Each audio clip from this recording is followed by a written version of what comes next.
Hello বন্ধুরা, কিছু কিছু মানুষ ১০০ বছরে একজন করে জন্ম নেয়। তাদের কাজকর্ম ভাবভঙ্গি এতটাই অদ্ভুত হয়, সেটা কোনো সাধারণ মানুষ কল্পনা করতে পারে না। এবং সাধারণ মানুষ কল্পনা করতে পারে না বলেই তারা স্পেশাল হয়।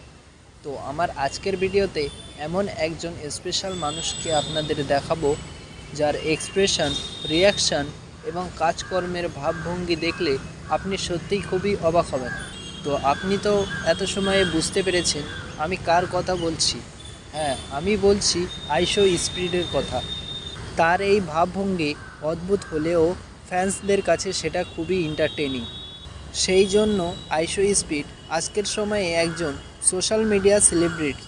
তো আমার আজকের ভিডিওতে আইশো স্পিডের সম্বন্ধে খুবই অসাধারণ কিছু তথ্য আপনাদেরকে জানাবো।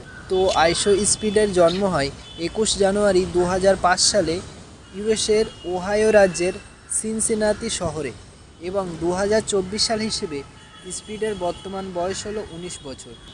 এবং স্পিডের আসল নাম হলো ড্যারেন জেমস ওয়াটকিন্স জুনিয়র, এবং সে ইউটিউবে ফেমাস হওয়ার পর তার নাম বদলে আইশো স্পিড রাখে। এখন বর্তমানে আইশো স্পিডের মোট 4টি চ্যানেল আছে, যা থেকে সে 85 কোটি টাকার মতো কামিয়ে নিয়েছে। এবং তার 4টি চ্যানেলগুলির নাম হলো স্পিডি বয় কাইন্স, লাইভ স্পিডি, স্পিড ইউনিভার্স এবং আইশো স্পিড।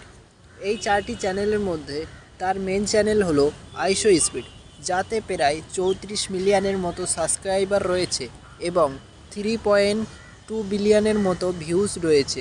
তো স্পিড 2016 সালে তার ইউটিউব চ্যানেল তৈরি করে, যেখানে সে গেমিং ভিডিও আপলোড করা শুরু করে।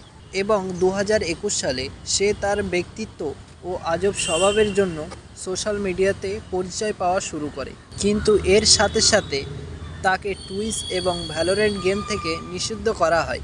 তারপরে সে ইউটিউব স্ট্রিম করা শুরু করে।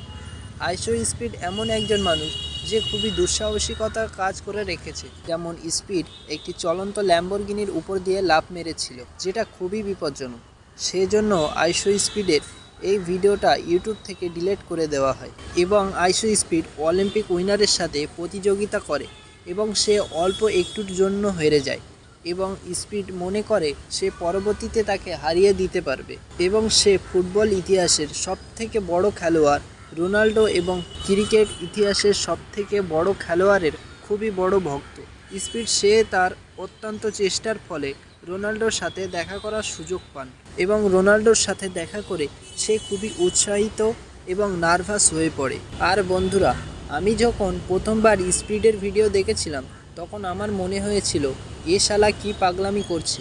কিন্তু ধীরে ধীরে তার ভিডিও আমারও ভালো লাগা শুরু করে, ও আমারও স্পিডকে পার্সোনালি খুবই ভালো লাগে। তো স্পিডকে আপনাদের কেমন লাগে সেটা অবশ্যই জানাবেন।